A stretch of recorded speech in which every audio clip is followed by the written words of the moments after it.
Në galerinë e liceut artistik Jordan Misja është çelur ekspozita e fundvitit ose ndryshe ekspozita e përvjetorit të liceut. Dhjetra punime të mësuesve të këtij institucioni të rëndësishëm kulturor e arsimor të vendit tonë janë prezantuar së fundmi më datë 20 dhjetor me datën që shënon edhe me përvjetorin e çeljes së liceut. Sigurisht ideja e kësaj ekspozite nuk ka ardhur këtë vit, pra kemi parë edhe në vitet e mëparshme mënyra të ndryshme me të cilat keni zgjedhur her pas here të prezantoni jo vetëm punimet e nxënësve të liceut, po edhe të mësuesve, të kolegëve tuaj. Si e menduat këtë vit ekspozitën që do të shënonte një nga aktivitetet e rëndësishme të programit tuaj, mësimor, por edhe artistik, sidomos me datën 20 dhjetor? Në një institucion jo thjesht edukativ, po dhe artistik siç është liceu, ekspozitët e nxënësve janë si të një jo thjesht pjesë e programit, por janë një detyrim shpirtëror, moral. Pra dhe ato në vjushme për gjatë gjithë vitit, por ekspozitët e pedagogëve të lëndëve speciale, të arteve, natyrisht janë diçka më ndryshe. Sepse normalisht galeria në fillim është në funksion të nxënësve, por natyrisht është dhe pjesa e jonë. Është pjesa e jonë dhe për të përvu diçka tjetër. Një institucion si ky detyrimisht edukatorët e artit duhet të ketë edhe krijues. E pari që t'jenë në vëmendje të publikut për krijimtarinë që kanë dhe cilësinë që ata bartin, dhe ana tjetër si një shembull qoftë aq më mirë akoma shembull frymëzues për nxënësit me cilët ata punojnë për gjatë 3 vjetëve. E menduam këtë vit një ekspozitë kësaj natyre, me punë të cilat pedagogët i kanë realizuar deri rrotull moshës 30 vjeç, pra në epokën e tyre të rinis. Atëherë kur secili prej nesh e imagjinonte veten që do të bëhesh një pitor shumë i madh, që do të ftonte me gjithçka për të arritur qëllimet e veta, që e shifte veten gjithmonë përballë horizontit dhe vraponte para marr fryma për të kapur atë që është e pamundur. Mbi këtë bazë ne ndërtuam ekspozitën. Ekspozitën që ka punë të rinis, nga grup mosha 22 e deri rrotull moshës 30 vjeç. Shumë nga punët e tyre, si të themi më të arrira, janë pjesë e koleksioneve të artëtarësve qendria e Shqipërisë. Por si do qoftë secili prej nesh ruan në të themi në atë mini arkivin e tij, në atë mini galerinë e tij, vepra nga rinia, të cilat ju rikthehet dhe në këtë rast bën një retrospektiv të gjithë thallave që ka hedhur deri këtu. E kujt ishte ideja për ta fokusuar ekspozitën në një periudhë që përkonte më tepër me moshën e secilit prej artistëve, pra një ekspozitë që do të kthehej pas në kohë, në vitet kur secili prej tyre nuk ishte më shumë se 30 vjeç? Po ne kemi realizuar ekspozita të ndryshme si pedagog, edhe në moshën tonë të liceut, edhe bashkë me nxënësit tanë në paralel. Mendova se do të ishte mirë që t'i rikthehemi kohës së rinis. Sepse me vite njeriu fillon dhe merr një ngjyrë tjetër në krijimtarinë e vet. Ka eksperimentuar, ka shkuar përpara, po është një moment kur rikthehesh në zona filla. Nëse një 20 e sa vjeçar në një moment të lumturie rikthehet viteve të bukura të fëmijërisë, një artist detyrimisht i rikthehet asaj periudhe ku kishte një ëndër të cilën do të realizonte me dorë mos. Kështu që bizdova me kolegët dhe mendoj që ishte një ide interesante që ta shpjegosin. Do t'i bënte mirë dhe nxënësve që të shikojnë se çfarë bën njeriu kur është i ri. Kishin ata një lloj ngurimi ndoshta për të risjellë punimet e tyre të hershme? Ne promocionin tjetër patin për ngurimi. Disa menduese si do t'i gjenin, sepse dikush që është më i dhënë asaj pune, si themi ka krijuar një koleksion vetin në vite. Gjithsesi ekspozita u realizua, domethënë, ky është qëllimi. Pra nuk është qëllimi se cili nga ne të marrë veprën e tij më spikatur dhe ta prezantoj. Dhe mendoj që bën shumë mirë. Cilat ishin kriteret që ndoshta i prezantuat secilit prej kolegëve për t'i sjellë punimet, pra për të kaluar ndoshta pak te teknika, te tematikat që janë trajtuar, tek të gjitha mediumet e ndryshme që shohim, që nga piktura, që nga herë edhe skulptura, keramika ndoshta pak, portreti, për të kaluar më specifikisht tek ajo që ka zgjedhur secili për të prezantuar. Në fakt ne nuk është se kemi kritere. sepse unë mendoj që një artist i pjekur dhe një pedagog i shkollës normalisht do t'i vej vetë një autocensurë vetes vetë kur marr pjesë në ekspozit. Mediumet natyrisht janë të larmishme, tërse edhe ne kemi mbaruar specialitete ndryshme. Pavarësisht se në përgjithësi brezat që kanë marruar neve i njohin një teknikat e pikturës edhe teknikën për cilën ata janë diplomuar. Ka diçka interesante se në fakt në këtë ekspozit të gjithë ata që marrin pjesë janë diplomuar mas rënies së regjimit totalitar. Dhe në fakt ato vitet, sidomos mas vitit 92, ka qenë vite eksperimentale të administratëve. Dhe do t'ishte mirë të rishifnin në vëmendje se si përjetuam kalimin nga një sistem ke tjetër dhe çfarë ruhet në mirë ndoshta dhe çfarë tjetër pasuron në atë fazë eksperimentale. Për mua ka qenë një fazë eksperimentale, ndoshta shqiptarët pa kriju një taban të shëndetshëm, vrapuan drejt avangardës, ndërkohë që edhe historia jonë, edhe klima jonë në ato vite kishte pak ngjashmëri me kohën kur u zhvillu avangarda dhe gjithë të tjerat, por rrugës të lekti koha dhe pjekuria nxori atë që normalisht është më mira. Duke u rikthyer atyre viteve, detyrimisht që shohim edhe ne vetën tonë se si kemi kaluar këtë fazë eksperimentale edhe çfarë neve kemi lënë mangu pa bërë. Në të radhë do përdorë një shprehje shumë të bukur nga Paul Cézanne në kohën e eksperimentimeve. Ai thonë kështu: ne do të rikthejmë Nikolaj Pursenin, ta rikthejmë nga natyra. Cilat janë elementët që ndoshta janë shkëputur patjetër nga periudha, nga ky moment tranzicioni, jo vetëm për artistët, po për të gjithë në periudhën kur janë krijuar këto punime, të cilat na reflektohen edhe te ekspozita, pra ajo që ju po thoni, që shikoni dhe ju për secilin se si e ka pritur, si e ka përjetuar periudhën dhe si e ka reflektuar atë në krijimet e veta. Po janë përpikur ta pretur, sepse për shembull ka vepra abstrakte, ka diçka që të lidh me para formimin si artist profesionist, për shembull me natyrë qetë, ka një kolazh, ka një punë para diplomës, ka tjerë fallorësh. Kur futesh nuk është domethënë një rrymë e caktuar, siç mund të ndërtojmë për shembull që disa pedagogë paraprësisht në një rrymë dhe dalin brenda një manifesti të caktuar. Normal këtu gjallojnë të gjitha ato që ne mendonim se natyrisht këtu nuk ka art konceptual në këtë ekspozit. Dhe arsyeja është sepse po të futesh në këto ure, situata në këtë lloj galerie nuk është tamam e përshtatshme. E përshtatshme janë disa mjedise të tjera ku mund të vendoshin instalacione, videoarte, gjëra të tjera që ta mendojmë për një herë tjetër. Po e mendoni për një herë tjetër? Ta mendojmë se duhet pyes dhe kolegët, sepse në të rast nuk merren veprime arbitrare. Pjesa më e madhe e profesorëve të liceut artistik sigurisht që kanë tashmë një eksperiencë disa vjeçare dhe shumë vjeçare me mësimdhënien këtu. Dhe sigurisht ju e njihni tashmë njëri tjetrin, njihni krijimtarinë e njëri tjetrit, po edhe ndryshimet nëpër të cilat keni kaluar deri në momentin që jeni sot dhe deri në momentin që keni tashmë të krijuar një identitet artistik që e njeh edhe publiku, po duke u nisur nga këto punime që janë edhe më të hershme dhe deri sot, cilat janë ndryshimet që ndoshta do të ishin më të spikaturat, pra që do të theksonit ju edhe duke i njohur kolegët, edhe duke i njohur artin e tyre? Pyetje e drejtë, ajo që unë mendoj se i ka munguar për rreth 30 vjet artit shqiptar, pavarësisht nga rrymat, kalimet e tjera, sidomos në situata postmoderne, është që i ka munguar figura e njerëzit. Në të flasë figura e njerëzit nuk kemi parasysh Caravaggio, po kemi parasysh qoftë dhe Guernicën. Figura e njerëzit domethënë i ka munguar pikturë shqiptare, po them figura e njerëzit kanë parasysh njeriu, jo thjesht vizionin e njerëzit. Këtë kam vënë re gjatë këtyre kohëve, ky qëndrimi im personal kuptohet, por këtë mendoj.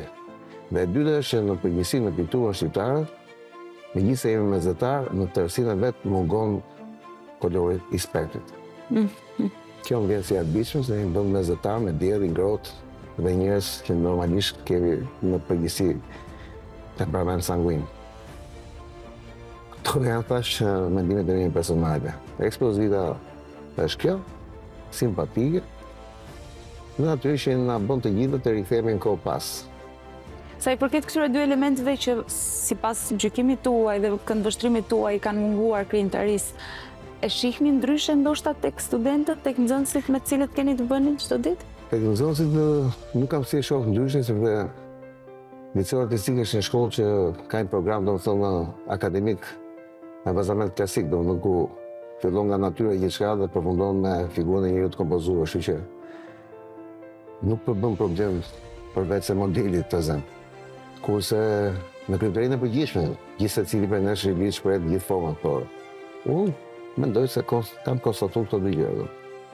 Ne kemi qenë në liceun artistik në fillim të vitit, të programit të ri shkollor, dhe sigurisht që një nga momentet më të rëndësishme të këtij viti për liceun ishte edhe ndryshimi i statusit, pra rikthimi në statusin kombëtar, atë çfarë sigurisht liceu artistik e ka merituar, po ardhur më konkretisht tek aktivitetet dhe i gjithë programi që keni menduar që duhet të shoqëroj të gjithë programin studimor pastaj në gjithë vitin shkollor, si mendoni që ka ndikuar kjo edhe në realizimin, ndoshta edhe në konceptimin e vetë aktiviteteve, që në nisje të ides për secilat prej tyre që keni menduar të organizojnë? Ne në fakt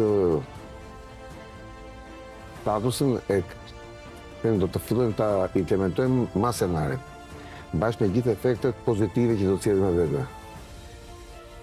Dhe mendoj që ishim në një problem teknik, siç ka qenë problemi i modeleve shumë i rëndësishëm. Problemi të rëndësishëm në edukimin në një periudhë sot që merret me artin është mendja e hapur, vështimi kulturor i sistemi bibliotekës artistike të brendshme që ka secili prej tyre. Dhe kjo arrihet e para duke bashkëpunuar me shkolla si motra në botë. E dyta duke parë rrugës mundësinë që këta të rinj të shohin nga afër të cilët janë zhvillime të botë. Shohin nga muzeumet dhe galeritë prestigjioze, shohin nga zhvillimet të artit kontemporan dhe sidomos nga zhvillimet e jashtëzakonshme të gjithë shekullit 20 me gjithë rrymat moderne, avangard e më radhë.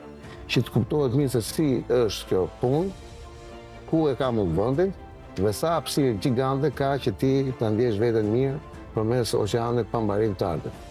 Mendoni që edhe vetë nxënësit do të ndihen më të lirë dhe do të kenë ndoshta një koncept tjetër për një shkollë të artit, e cila nuk është një gjimnaz i zakonshëm?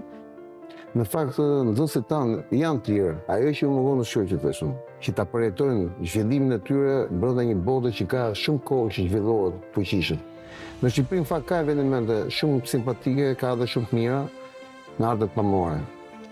Ndoshta vëmendja e publikut nuk ka qenë ajo që duhet, po ka, në gjitha, ja, juve vazhdimisht shkoni ke Fabi, këtu, ke një galeri tjetër, ke Kallo, ku të ke domethënë, dhe shikoni që ka një, ose ke Kodi.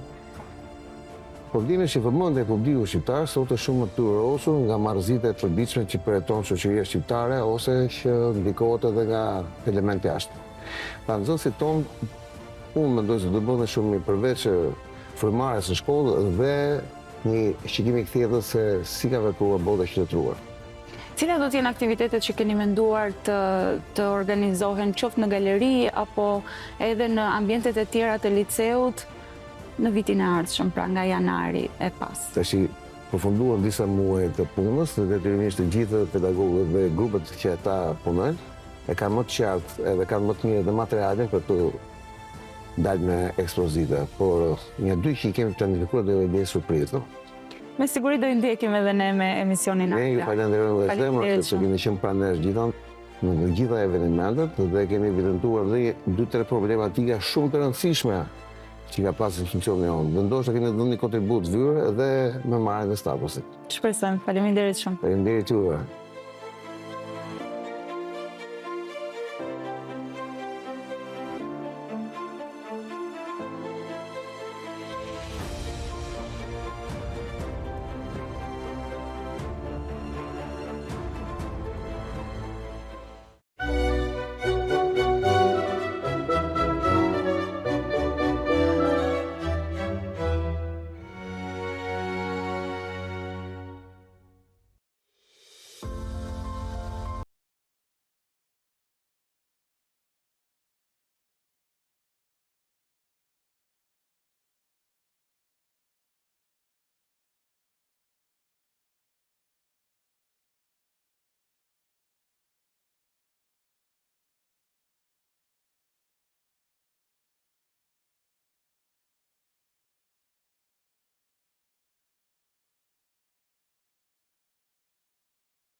rozë dhe aq të bukura për artin, me tapetet kuqe në Shqipëri.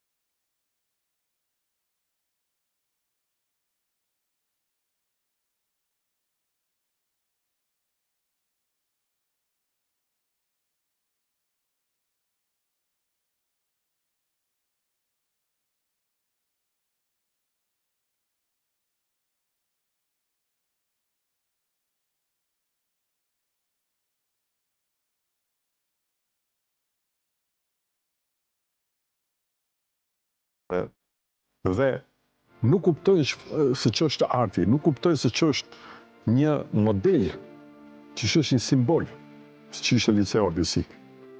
Por e prodhosën, e shkatruan. Ndërkohë, u desh që sot, Ministria e Kulturës së kuptoi dhe ta kthej në statusin e tij natyral këtë shkollë art. Dhe kjo i ka bërë këta pedagogë të kuptojnë shumë mirë, çdo të thotë që të kesh dhe të jesh mbi shpallët tuaja, pra të jesh një pedagog ku mbi shpallët tuaja ke një barë të madhe. Barën e historisë. Dhe kjo dihet në shkollat e artit. Ka raste të veçanta që janë metodistë të shkëlqyer, po mund të jenë piktor të mirë ose artistë të mirë.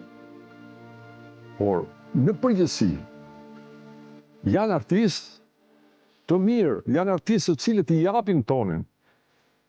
Do të jenë figura të artit.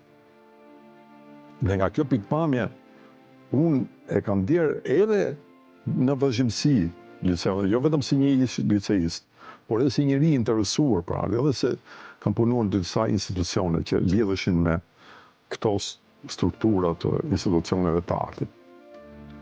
Sepse duhet kuptojmë qartësisht. E kuptoja në vazhdimsi që liceu kishte rënë nga ajo mënyra e përzjedhjes, që ke përzjedhje pedagogë. Në mënyrë rutinë, në mënyrë burokratike, pa asnjë lloj civije, pa asnjë lloj, si të themi, njeriu i cili mbaron shkollën dhe nuk ka bërë asgjë dhe bjen pedagog në liceun artistik. Është ndryshe ti je pedagog në akademi. Ndryshe është këtu. E tha në drejtorin artistik. Që kjo është ka bazë akademin klasike. Sepse kështu duhet të jetë në fillim. Pastaj në vitet në vazhdim kërkohet edhe modelimi dhe strukturat e krimtarisë, që të jetë e pavarur, të mendoj edhe për krimtari, mendoj edhe për se si mundet të aplikoj në forma të ndryshme, por në fillimet e veta, një nxënës duhet të ketë patjetër një kërkim akademik mbi strukturat e njeriut, mbi trupin, mbi lëvizjet, mbi muskujt, mbi gjithçka që lidhet me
të ndjek çdo lloj mënyre, çdo lloj sistemi që vendoset në një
nga liceun artistik, sigurisht i dhanë një lëvizje tjetër, kërkuan me insistim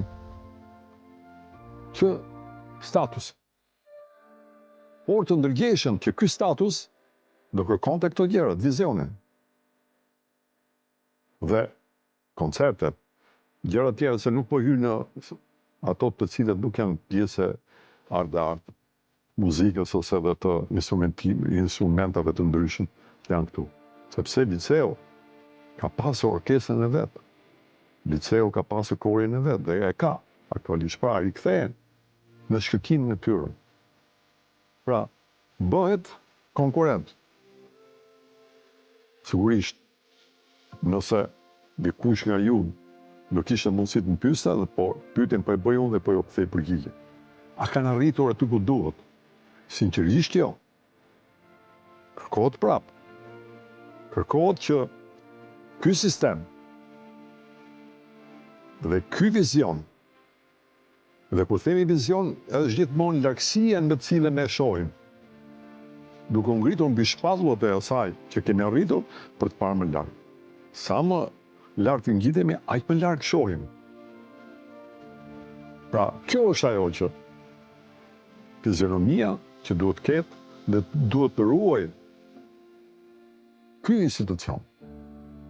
Pra, është ky model që unë po përpiqem t'ju them juve dhe t'ju shpjegoj juve çfarë duhet, jo për të bërë teori, po për t'u shqetësuar realisht për ju që sillni fëmijët këtu.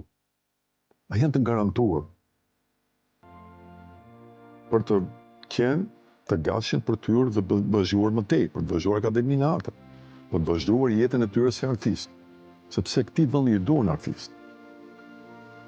Sigurisht që në këto zallamahi të kohës, në këtë tradicion, në këto sisteme politike të cilat ne kemi hyrë dhe na janë bërë ferr nëpër këmbë, sigurisht që askush nuk e mendon që të merret me art.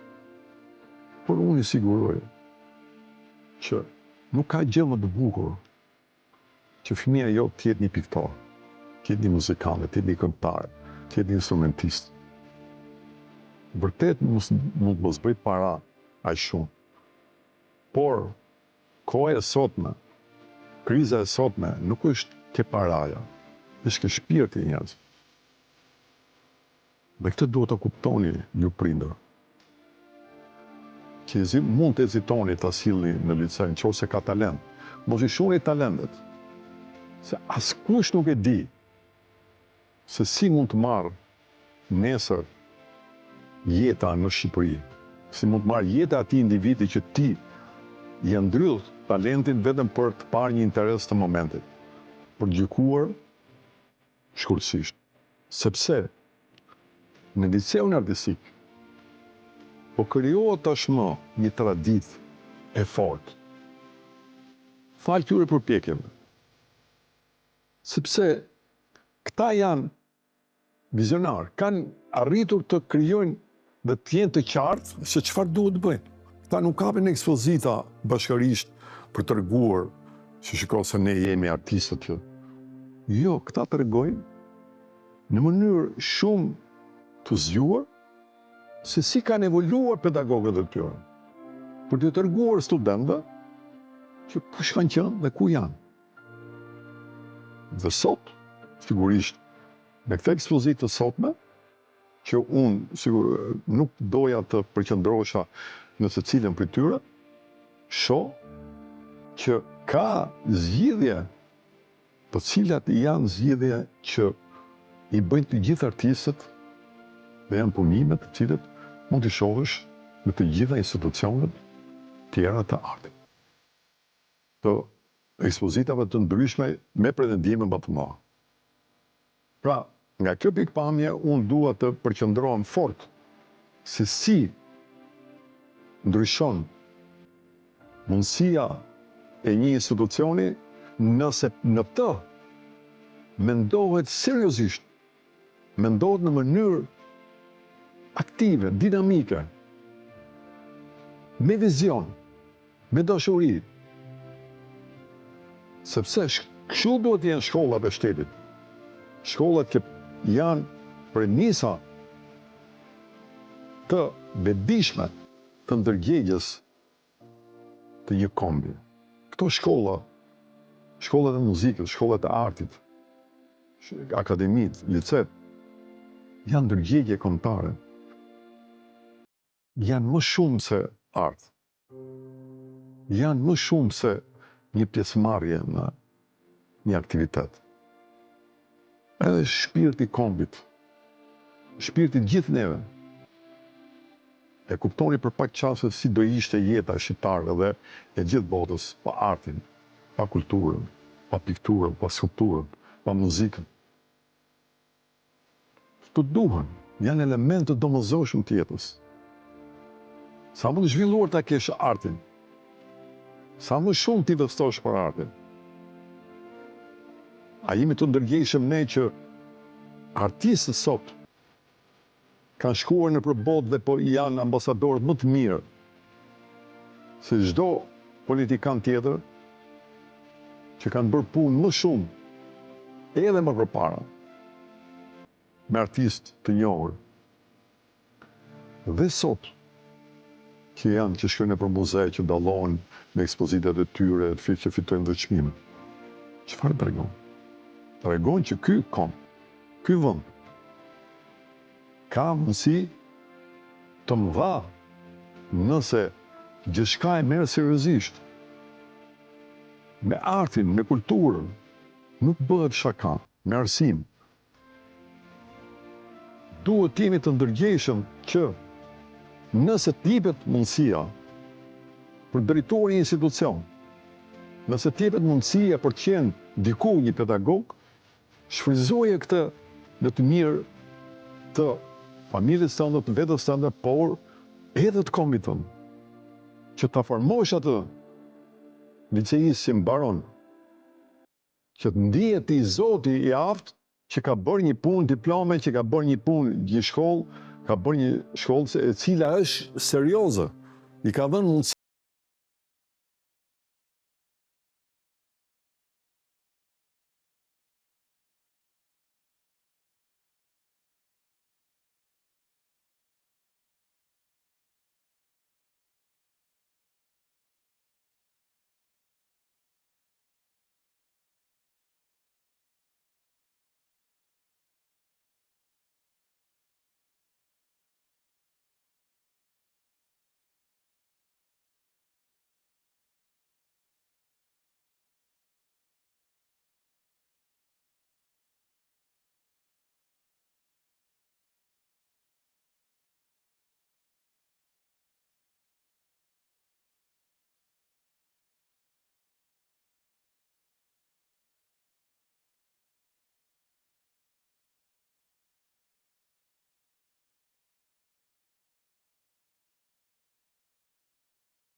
Matet, sa energji i jep ti nxënësit tënd, studentit tënd, sa frymëzim i jep atij.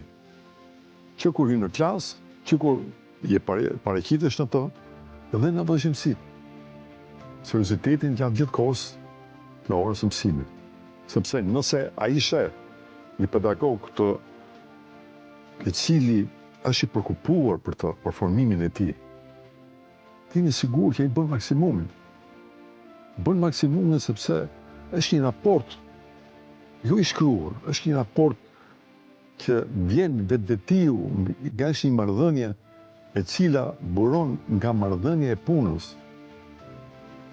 Sepse nëse ti tregosh indiferent, ai të tregon punë dhe ti nuk i bën një analizë të thellë, po ja, domethënë, e merr për citës, atij mbetet peng.